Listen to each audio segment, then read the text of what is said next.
John Hendrickson first shared his story about living with a stutter when he wrote an article about then presidential candidate Joe Biden for The Atlantic. The article went viral. John Hendrickson had spent his life hiding the fact of his stutter and all of the pain and shame that accompanies this reality. This is Book Public from Texas Public Radio. I'm Yvette Benavides. There are some 3 million Americans who stutter in the United States. That's about 1% of the population. Even so, most people don't really understand this disorder. For decades, teachers and therapists had a one-size-fits-all approach to trying to correct or disguise stuttering. It's a subject that's misunderstood, and for which the perpetuation of that misunderstanding remains today a problem for those who stutter. It's also a topic that isn't covered much. After John Hendrickson's article went viral, he began to receive emails from other stutterers, from therapists and teachers and researchers and others, all thanking him for having at last covered such a topic. He's received 1,000 such missives, and now, 3 years later, he's penned a book about his own story. I spoke to John Hendrickson about his book, Life on Delay, Making Peace with a Stutter. I'm a reader who always reads the acknowledgments in a book first, and your acknowledgments section is like a masterpiece in itself. It's like oh my God. It is. Very kind of you to say that, and I'm admittedly feeling insecure about it because I know it's pretty long and pretty detailed, but my line of thinking there was, okay, what if I never write another book and this is my only chance? So I'm just going to thank as many people as I possibly can.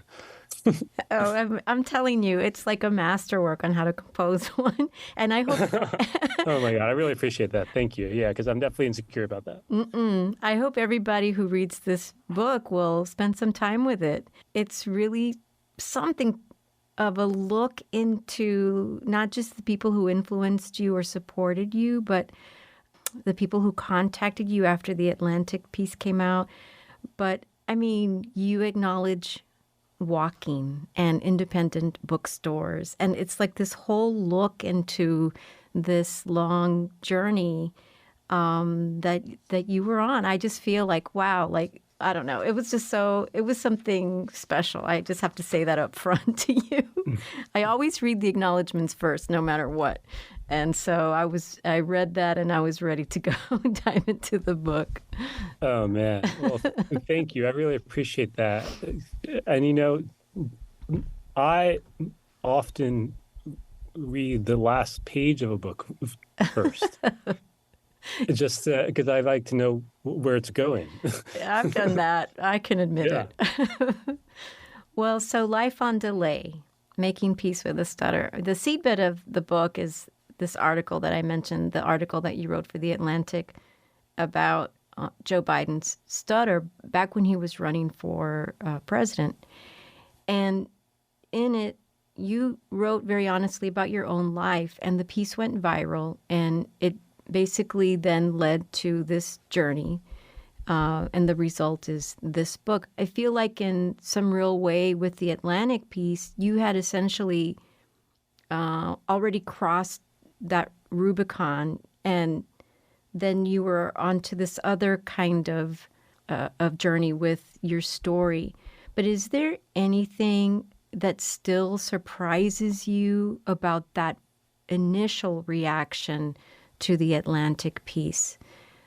Is there anything where you're still sort of shaking your head? I mean, this whole process of writing the book is one thing, but is there any sort of surprise still for you about any reaction to that article? What surprised me and touched me the most about the reaction to that article was the openness and honesty and candor with which total strangers were suddenly emailing me their own life stories. as people who stutter, parents, people who stutter, husbands, wives, people who stutter. And some of these emails could be 1,000 words long. Just totally opening up on the first interaction. And that really moved me. But it wasn't only people who stutter that were reaching out to me. People with other disabilities and mental health issues, all sorts of lived experience. They were just telling me about their lives. It made me think that there was possibly a book here because this topic of digging into something you've been repressing, I think there's some universality in that. I think you can apply that across many aspects of life. And I hope that my book resonates in that way. You don't have to be a person who stutters to read this. You don't have to be a person with a disability.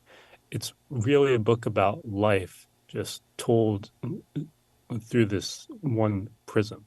I have found that to be true. You know, this book is so incredibly well researched, and it is full of these examples of others who have this disfluency. But something else about this book that you're talking about is that it's so resonant. You don't have to have a stutter. You don't have to have any other sort of disfluency. And yet this book is just so beautifully written. It's so poignant. It's so mesmeric. I mean, I just have to say, it just carries you along. The way that you write about your childhood, for example, in particular, puts us all right there vicariously in so many familiar situations. I'm thinking about when you describe the second grader wedding receptions, those lunchtime dances in Miss Sampson's class where she cranked up the oldie station on the radio, and you could just be one of the kids dancing in front of the whiteboard. And then this idea of like the read aloud round robins. I mean, as you know, in creative nonfiction, we say that the more specific and personal a detail is in nonfiction, the more universally resonant it can be. So on the one hand, I can relate to a lot of these situations, even situations with little rooms, as a mother, and then also I remember in my childhood, but also perhaps these childhood issues where, you know, we've all gone through some kind of abject misery and self-consciousness, or feeling like we don't belong, or feeling like an outsider. You draw the details so vividly in this book that it is a book for everyone. It is a memoir about childhood and so many other things. It's about love. It's about all kinds of things. So it's not a, you know, sort of a very esoteric academic treatment of stutter. It's really just a gorgeous and resonant story. I want to ask you about that, about digging in so deeply to these school experiences and things with your friends and so many teachers too. Did you find that the more you scratched at the surface of things when you were working on the book, then the more anecdotes and situations were just sort of busting out of these, you know, boxes that we thought were closed up, these childhood memories and assignments and friends and those kinds of situations in a classroom? Thank you very much, Yvette. I really appreciate everything you just said. It means a lot to me. Yes, absolutely. During the course of reporting, researching, interviewing, outlining this book, I went back as far as I could and did as much personal investigation as I could. Some days that meant reading old journals, old emails, looking at old photos, visiting old places I used to live. Other days it meant reaching out to my kindergarten teacher or my second grade teacher or my sixth grade girlfriend, people I hadn't talked to in 20, 25, 30 years, reaching out of the blue and saying, remember me? Could we possibly talk about this one thing we never talked about? And I had no idea if they would remember me at all. I had no idea if they'd have any recollection of my stutter, but they all said, yes, absolutely. And they had these vivid anecdotes, true crystallized memories of just the way I was in class, the way I talked, the person I was as a child. And it completely blew me away. And it really filled in the entire picture. David Carr's memoir, The Night of the Gun, inspired me to do that.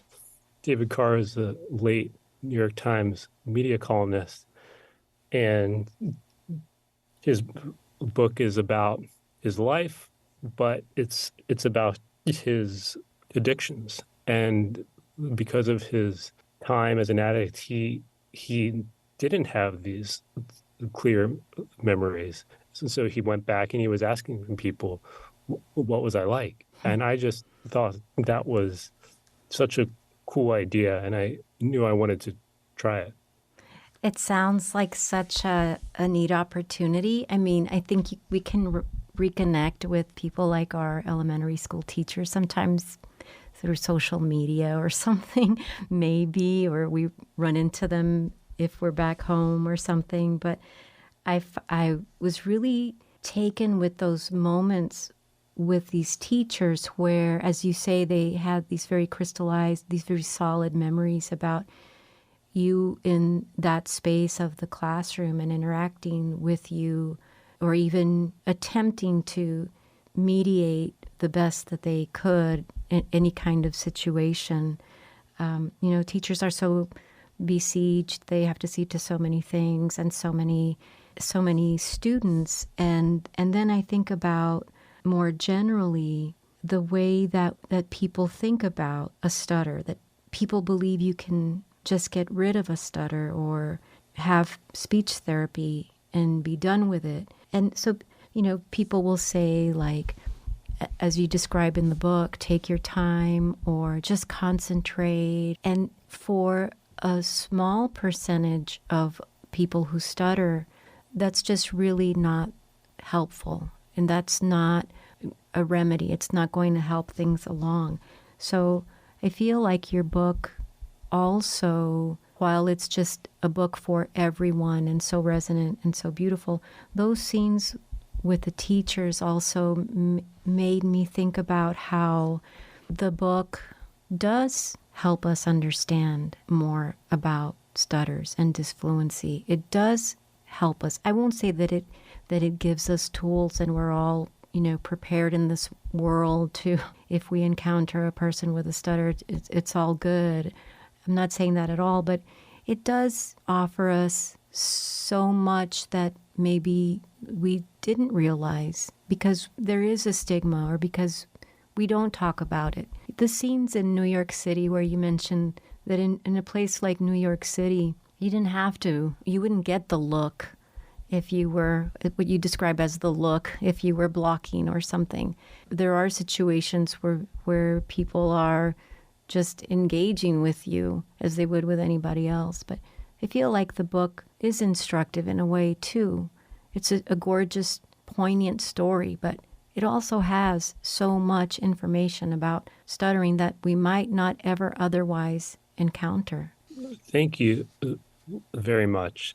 And my goal with this book was exactly as you said. It was not to write a science book, not to write an academic book, but to write a memoir that felt true to life, uh, that contained some of these elements, some neuroscience, some biology. And I tried to weave in what we know and what we've learned about this disorder just in recent decades. There's been leaps and bounds of new knowledge, but I tried to present that information, for lack of a better word, call it vegetables. I tried to give the reader that part of the story through the lives of other people and occasionally through the life of myself. And I interviewed over 100 people for the book, and those conversations just blew me away. They taught me so many things on many different levels and challenged my my perspective on stuttering in a lot of cases. And so many of those people became friends, and they're such rich characters, and we just see the multiple dimensions of these folks. I mean, just so beautiful. I mean, yes, so deeply researched, but what comes through is so many other stories. Like, this is your story, but it's just like this multi-layered thing with so many other stories. And there are stories here about music. I'm going to ask you about music because I think I know this about you. You love music. It's very important to you. And I appreciate so many of the references to music all throughout the book. And I felt like in some very real ways, your love of music helped you forge your writing career even. And your father was an influence too in your writing, but you found your way to writing. And it seems to be, I don't know, the key to the universe. I don't know, in some way, the music, but writing about music and then writing you in your creative nonfiction class, for example. Can you talk about that, about writing? It's not just your livelihood to be a writer. I just feel like I always tell people, I'll spare you the details, but I always tell people that books saved my life. I wouldn't speak for you and say that writing saved your life, but I certainly feel like writing is so important in your world, and I wonder if you can talk about it. You're totally right. Both writing and music are my two biggest passions. When I was in middle school, my aunt got me a subscription to Spin magazine, and then shortly after I subscribed to Rolling Stone, and I would read those cover to cover the day that they arrived. And I began going to concerts at an early age, and I played drums in high school and was in some ragtag high school bands and college band. But both music and writing have always been my balm and my release and kind of an oasis. There's a part in the book in which I write about being 13 in the nosebleeds at a U2 concert, and 20,000 fans are all singing Pride in the Name of Love and Sunday, Bloody Sunday, and all these beautiful songs. And like virtually every person who stutters, I don't stutter when I sing. And that's brain chemistry. It's a different neural pathway that we use when singing as opposed to talking. And so nothing has made me feel freer than being at a concert and yelling, singing every word to every song in a large group of people. And today, I love karaoke. I can get up there, and even if I'm the only one performing, I don't even worry about the prospect of stuttering.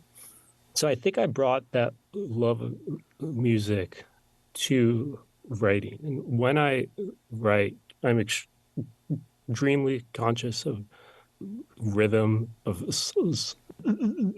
syllables, of the way that certain words sound back to back. And my goal is always momentum, just clarity and momentum, and just trying to keep the reader moving forward. So I think there's absolutely a symbiotic relationship between loving to write and loving music in all its forms.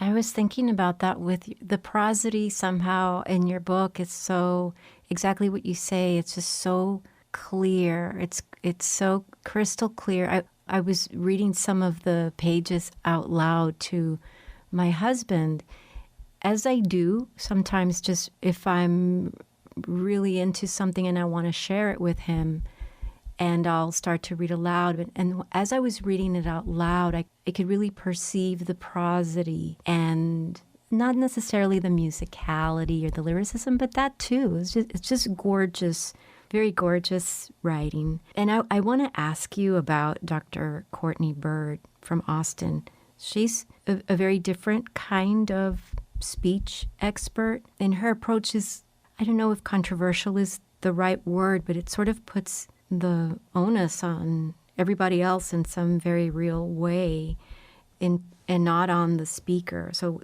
while the idea is sort of to build up the confidence of the speaker, and her idea is that communication is not about fluency, but it's about so many other things in the speech event between the speaker and the listener. I just found her so fascinating. Can you tell us a little bit about Dr. Bird? Dr. Bird is absolutely fascinating. For decades, pretty much all of speech therapy was focused on curing the stutter, focused on holding up fluency as the only goal, the end all be all. Fluency is just a fancy word for smooth speech. And many people who stutter will never reach a place of high fluency. And they go through years of therapy and get really down on themselves because they keep doing all the techniques, everything, but fluency never comes. Only in the past 20 years or so, and really only in the past 10 years, has there been a movement away from holding up fluency as the only goal. And therapists like Dr. Bird really are leading that charge. Dr. Bird's goal when treating any patient, be it a kid or teenager, adult, anyone, is to build their communication skills, such as eye contact, confidence, clarity of thought, build up their desire to communicate at all or participate in daily life at all. And she pushes this message that it's okay to stutter, and what matters is the content of what you're saying. Dr. Bird, a few years ago received this $30 million legacy grant. I believe I'm getting the dollar amount right. I may be wrong. From Arthur Blank, who's the founder of Home Depot. He himself is a person who stutters, and gave he gave Dr. Bird this money to establish this facility at UT Austin.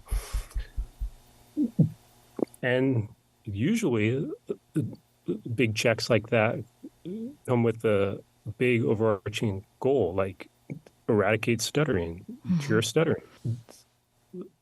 Dr. Bird tells the parents of all her new patients there is no cure for stuttering, which is a pretty radical thing to say. But it makes her a very compelling professional in this field and a compelling character in my book. She is that. I was thinking about how it's really not counterintuitive at all. I always feel like when we're in any situation, all we have is who we are, how we look, how we sound when we speak. And that's what we give over to the world in so many situations all day long. So it was sort of like this moment when I was reading about her of, well, that totally makes sense. I want to ask you one last question about, so based on this, what you share about Joe Biden's debate coach. He was a man named Michael Sheehan, and he told you about the two gifts that a stutter gives you. One is immense empathy, and the other is a certain kind of anger. And I was thinking about this book is maybe about an anger or a low emotion that can somehow be reconciled or tempered by that gift of immense empathy. What has been another gift that your stuttering has given to you? I'm sure there are many if we want to think about it that way. And maybe it's not that unusual to ask you that question, but what would be one thing that you'd want to share with us today about that? That's one of my favorite quotes in this book. And Michael Sheehan's one of the nicest, warmest people I've ever met. And he's the last person I would ever call angry at all. But I think he's made peace with those negative feelings that come with being a person who stutters. And making peace with that really is my personal journey through this book. One pivotal moment in my life was buckling down and finally going to psychotherapy around the age of 30. Clearly, I had been to other types of therapy as a kid, but I had just never gone and done regular therapy, for lack of a better word. And the reason I did that was because I felt that resentment and the anger weighing me down inside. And I didn't want to walk around with all of that in the pit of my stomach. So going to regular therapy as an adult and beginning to talk about repressed feelings and moments of childhood, etc., really lightened my load, and it really helped me relinquish those feelings of resentment and anger and brought me toward a place of peace.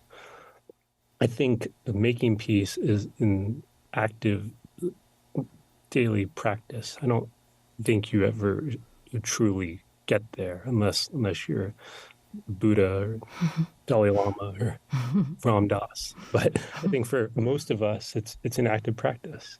And just to answer your question about what other gift does it give you, it's made me a better listener. It's made me a more patient listener. It's made me want to truly commune with the person when talking with them, and not just waiting for my turn to talk, or not just work in a quick witty joke or comment, but to really engage with what another person is trying to tell me and then respond. And I think that has fostered more meaningful conversations as I've gotten older. John Hendrickson, thank you so much for talking to me today and this book. What an honor and a thrill to get to talk to you today about this book. Thank you, Yvette. I was honored to talk with you. I really appreciate coming on your show. John Hendrickson is the author of Life on Delay, Making Peace with a Stutter. It's published by Knopf. John Hendrickson is a senior editor at The Atlantic. John Hendrickson's on a book tour sharing his inspiring story. He'll be in conversation with Austin Kleon in Austin, Texas at Book People on January 25th at 7 p.m. This has been Book Public from Texas Public Radio. Write to us at bookpublic@tpr.org. Jacob Rosati composed our theme music. Dan Katz is Texas Public Radio's news director. I'm Yvette Benavides.